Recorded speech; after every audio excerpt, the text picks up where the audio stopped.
तो भगवान ने सब ग्वालाओं को एक दिन मीटिंग बुलाई। सबको बुला करके ठाकुर जी ने पहले मनसुख को देखो, फिर मधुमंगल को देखो, फिर श्रीदाम को देखो। सबरे ठाकुर जी के जितने भी सखा है ना, सबरे एकदम एकदम दुबले पतले हड्डी जैसे, शरीर में कोई दम ही ना हो, ऐसे ग्वाल वाले। तो ठाकुर जी ने मनसुख ते बोली, अरे भैया मनसुख, कैसे कमजोर कमजोर सो है तो जा रहो, कछु खावे पीवे ना है का, तो कु कछु खाने को ना देगा तेरी मैया। मनसुख बोलो, ना कन्हैया खामे तो बहुत हैं, पर हाँ अब कहा बता मैं भैया, कछु गाय हैं उनको माखन मैया और ब्रज की सब गोपी मथुरा जाके बेच दें, क्यों घर भी तो चलानो है। कछ जो बचे वाकु ये मामा कंस ले जाए कर के रूप में। तो ठाकुर जी ने हंस के पूछी कि तुम सब ग्वाल वालन को माखन नहीं मिल रहा? बोले ना, जितनो मिलनो चाहिए उतनो नहीं मिल रहा। तो ठाकुर जी बोले एक काम करो, ये गोपी मथुरा जाके हमारो माखन बेच रही है, हमारी गैयान को माखन बेच रही है, ऐसे तो मानेंगी ना, इनके घर चोरी करेंगे। बताओ कौन कौन है हमारे संग, कौन कौन पे चोरी करनो आवे, हाथ उठा के बताओ। अब सबरे एक दूसरे को मोड़ो देखे हैं। तो ठाकुर जी ने सबसे पूछी, चोरी करनो आवे, हाथ उठा के बताओ। तो सबरे ग्वाल बाल बोले, लाला तू तो ऐसे पूछ रहे हो जैसे हमारे खानदान को धंधो ही चोरी करनो हो, हम पे कहाँ से चोरी करनो आवे। ठाकुर जी बोले, तुम पे चोरी करनो ना आवे, डूब मरो तुम। अरे ग्वाल बाल बोले, भैया कोई इतनो नेक काम है वो चोरी करनो जो ना आवे हम पे, तो हमारो जीवन को जीनो बेकार है। ठाकुर जी बोले, ना देखो हमारो सखा बननो है तो चोरी तो करनी सीखनी पड़ेगी, पर और देखो हम तुमते कोई हीरा जवाहरात चुराने की कह नहीं रहे, एक चीज कह रहे हैं, ये गोपी राजी राजी तो माखन दे नहीं रही, तो फिर जबरन चुरानो पड़ेगा तभी ये मानेंगी। एक काम करो, भगवान ने सबको एक आइडिया दियो, और आइडिया क्या हो, बोले सब अपने अपने घर जाके पहले दिन अपने घर चोरी की ट्राई करो, अभ्यास करो, प्रैक्टिस करो। घर चोरी करके देखो कि तुम्हारे भीतर चोरी का टैलेंट है या नहीं, और अगर चोरी में सफल हो गए तो हमारे मंडली में शामिल हो जाना, और अगर पकड़े भी गए तो भी कोई दिक्कत नहीं, घर की बात घर में ही दबी रहेगी। घर में चोरी करते पकड़े गए तो कम से कम बाहर तो बात न फैलेगी, घर की बात घर में रहेगी। सगा बोले ठीक है जी, हम ऐसे ही करेंगे। अब सब लोग अपने अपने घर गए। ठाकुर जी ने भी आज चोरी करी पहली बार, सब गए, सब ने करी। ठाकुर जी ने करी, कैसे करी, बोले मैया ने दूध दही माखन सब एक एक कक्ष में रख रखो, वहाँ में ठाकुर जी गए, जाके धीमे धीमे गए, चुपचाप दबे पाम जाके मटका में ते माखन निकालो, वह माखन को खायो, और जैसे खाई रहे सोई यशोदा मैया आ गई।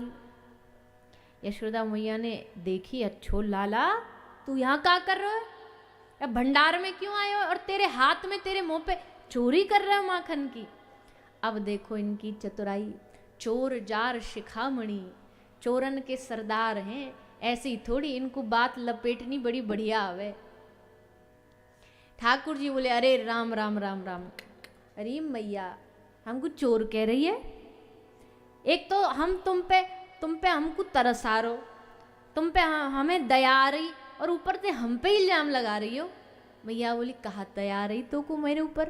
बोले मैया तेरी मैया तो कुछ दिन भर काम कर तो देखूं, दिन भर लगी रहे काम में, सबकी सेवा में, सबको ख्याल रखे मैया, मोई लगी आज थोड़ी सी मदद मैं हूँ अपनी मैया की करवा दूँ, तो मैं आ गयो, या भंडार में सब देखने की कोई बासी वासी माखन हो तो निकाल दूँ, कुछ बंदरन को खवा दूँ। सोई मैया मैंने देखी कि एक घड़ा में बहुत सारी चींटी लग रही, तो मैं उन चींटिन को निकाल रहा हूँ बाहर, मैया मैं तो तेरो काम कर रहे हो।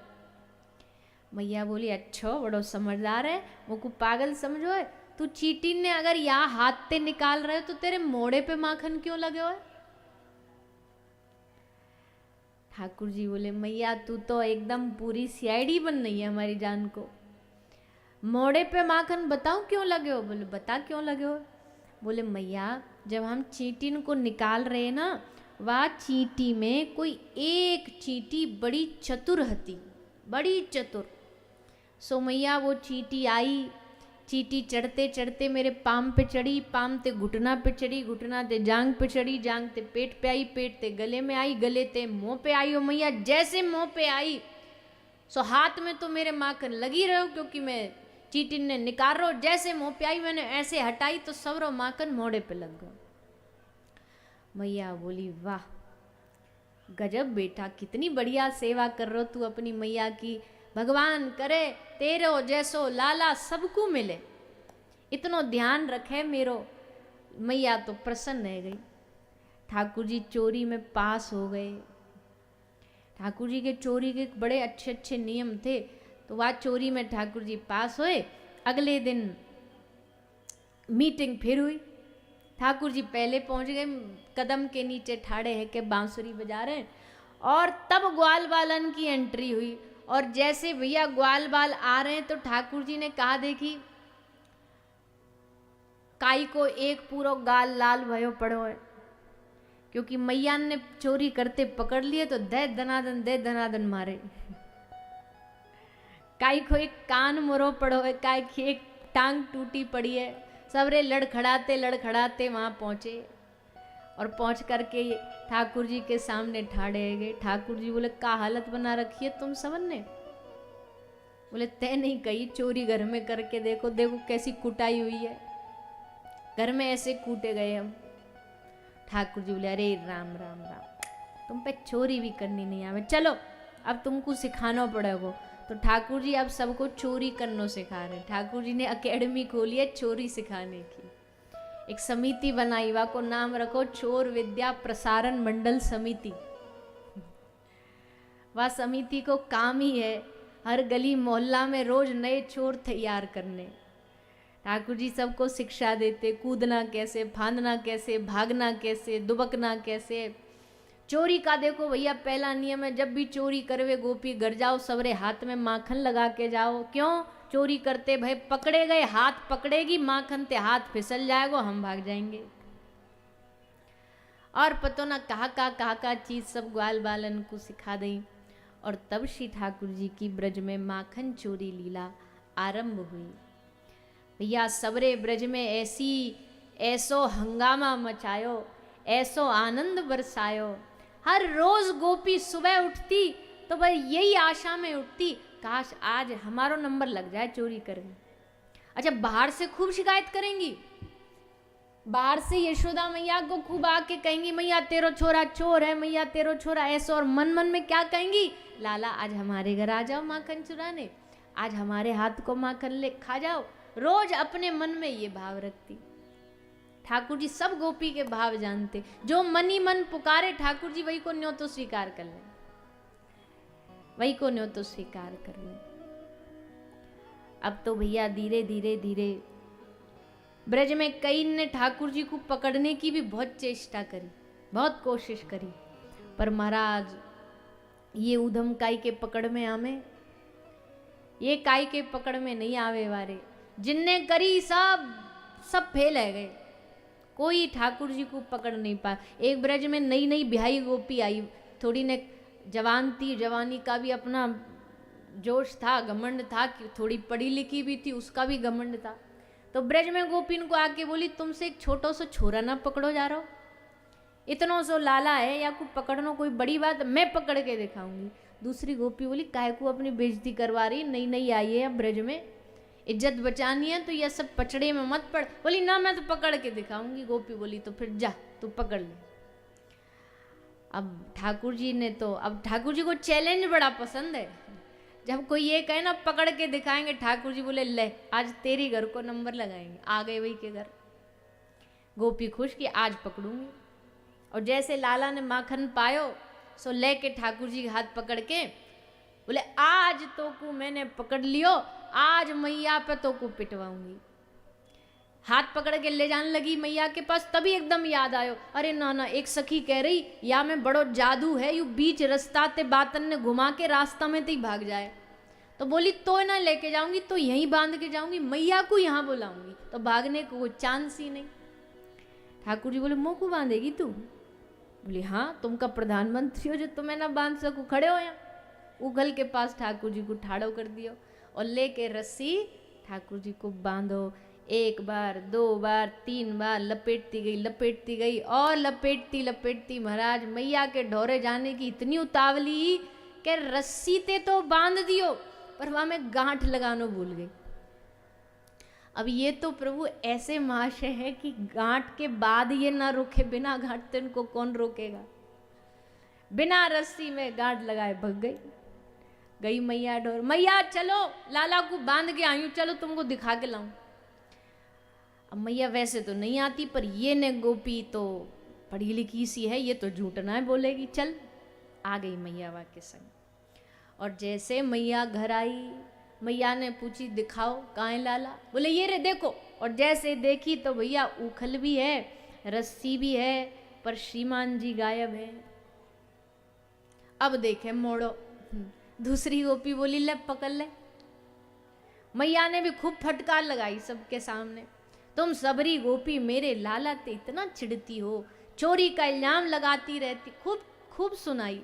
सखी बोली हमने पहले ही कही मत पड़ पचड़े में। बोली ना, अब तो मैं पकड़ के दिखाऊंगी, अब दोबारा कोशिश करूंगी। फिर ठाकुर जी ने कही चलो, चैलेंज एक्सेप्टेड। अगले दिन जैसे जमुना जी पे जल भरने गई तो सामने ठाकुर जी ठाड़े मिल गए। जैसे सामने ठाकुर जी ठाड़े तो गोपी ने बातें पूछी, क्यों रे कन्हैया तू कल कैसे भग गयो, मैं तो बांध के गई। तो ठाकुर जी बड़ी सीरियस है के बोले, कितने साल की है तू? गोपी बोली होंगी 20-22 साल की। अच्छा, अभी अभी ब्याह हो तेरो? बोले हाँ, अभी अभी ब्याह हो मेरो। ठाकुर जी बोले ये बता, तू 22 साल की बूढ़ी है गई तो को रस्सी बांधनो ना आयो? मायके त्याये तेरी मैया ने कछु सिखायो तो को क्या ना सिखायो? अब तो गोपी सर नीचे। पर जैसे ने मायके की बात आई तो गोपी भी जोश में बोली हाँ, हमारी मैया ने नहीं सिखायो बांधनो, तेरी मैया ने सिखायो है का? ठाकुर जी बोले हाँ सिखायो, बोल सीखेगी? बस इतनी बोली, सीखेगी, वहीं फिसल गई। वहीं चिकनी चुपड़ी बातों में फिसल गई। बोले हाँ सिखा दे। ठाकुर जी बोले यहाँ नहीं सिखाएंगे, तेरे घर चल, वहां ले चल, हमको वहां सिखाएंगे। तो ठाकुर जी वही के घर में वही को हाथ पकड़ के लेके आए और बोले चल अब बांधनो सिखाऊंगा। गोपी बोली सिखा। बोले ऐसे नहीं, पहले गुरुजी बनाओ। बिना गुरु नहीं सिखाते हम, पहले आरती करो हमारी, को चंदन फंदन लगाओ, माला चढ़ाओ, तब हम गुरु बनेंगे, फिर सिखाएंगे। तो गोपी ने हाथ जोड़े, प्रणाम करी, माला पहरे, गुरु जी अब सिखा दो बांधनो। बोले ठीक है आजा, हाथ जोड़े। ठाकुर जी एक रस्सी लाए, रस्सी वा के हाथन में बांधी, 1 गांठ 2 गांठ 4 5 गांठ 6 गांठ और 7वीं गुर्र गांठ। हमारे ब्रज में बोले गांठ जब बहुत जोर से लगानी हो ना तो ये कौन सी गांठ है? गुर्र गांठ है एकदम। तो 7 गांठ लगा दी। गोपी उछलने लगी, लाला मैं बांधनो सीख गई, मैं बांधनो सीख गई, मैं बांधनो सीख गई। ठाकुर जी बोले अभी ना सीखी, अभी तो आधो सिखायो मैंने, पूरो सीख। जब गुरु जी बनाए तो पूरो सीख। बोले चलो जी गुरु जी पूरो सिखा दो। फिर एक बड़ी सी रस्सी लाए और वह रस्सी को लाला ने लेके गोपी को पाम ते लेके गर्दन तक पूरा उखलते बांधो। और बांध करके गोपी फिर आनंदित है गई, लाला मैं सीख गई, मैं बांधनो सीख गई, अम्मो को आ गयो। लाला बोले सीख गई? बोले हाँ सीख गई। बोले ठीक है तो भाभी प्रणाम, अब हम चलते हैं। गोपी बोली चल तो देना, पर हमको खोल तो दो, गांठ तो खोल दो। ठाकुर जी बोले भाभी पहले ये बताओ, हमारी और तुम्हारी जमुना जी पे कहा बात हुई थी, डील कहा हुई थी? बोले कहा हुई थी? बोले हमारी जी बात वही थी कि हम तुमको रस्सी से बांधना सिखाएंगे, खोलने की तो कोई बात ही नहीं हुई। और वैसे भी हमारी मैया ने हमको बांधनो ही सिखायो है, खोलनो ना सिखायो। एक काम कर, शाम को तेरे खसम आवे को वहां पे खुलवा लीजो। और कह के वहां ते जोरते छलांग लगा के दरवाजों को मूद करके बंद करके भाग गए। अब तो बस देखती रह गई, ठगी सी रह गई। हुआ क्या हमारे संग, शाम को जब पतिदेव आए, सोन ने रस्सी खोली, रस्सी तो खोल दी, पर भैया जा रस्सी ते श्याम सुंदर बांध के गए ना, प्रेम की रस्सी, वाकू कभी कोई खोल नहीं पाया। वहां में गोपी सदा सदा के लिए बंध गई। अब वो ठाकुर जी की हो गई। अब सुबह सांझ दोपहर हर समय बस एक ही बस बात स्मरण रहता, कैसे आए थे, कैसे हमको बांध के चले गए, कैसे हमारे साथ मीठी मीठी बातें करी, बस वही दिमाग में चलता रहा और भगवान के उसी लीला में खो गई बाबरी। ठाकुर जी एक बार जाके घर जाके माखन चुरा लेना, वहाँ के बाद फिर वो अपनी दशा में नहीं रहता, फिर वो भगवान का हो जाता है। तो हम बार बार कह रहे हैं, कल भी कहा था भैया, कोई माखन चोरी लीला को कोई नाटक न समझे। हमने कई लोग को कहते हुए सुना है, अब नास्तिक कह लीजिए या भगवत रसिक नहीं है ये कह लीजिए, बोले ये जो कथा वथा बांटने वाले कहते हैं ना ये ठाकुर जी चोरी हो रही, हमारे भगवान ऐसे नहीं है, ये सब झूठे इल्जाम है, कृष्ण ने रास रचाया चोरी करी, ये सब बेकार की बातें। अरे भैया तुम्हारे लिए बेकार की बातें होंगी, जो वैष्णव समाज है, जो प्रेमी है, उनके लिए ये लीला तो उनके प्राण है, इन्हीं का चिंतन कर करके तो वो जीवित रहते हैं, इन्हीं का चिंतन तो करते हैं। भगवान की लीला काल्पनिक नहीं है, ठाकुर जी काल्पनिक नहीं है। ठाकुर जी ने जितनी भी लीलाएं करी हैं वो सब प्रेम की स्थापना के लिए की हैं,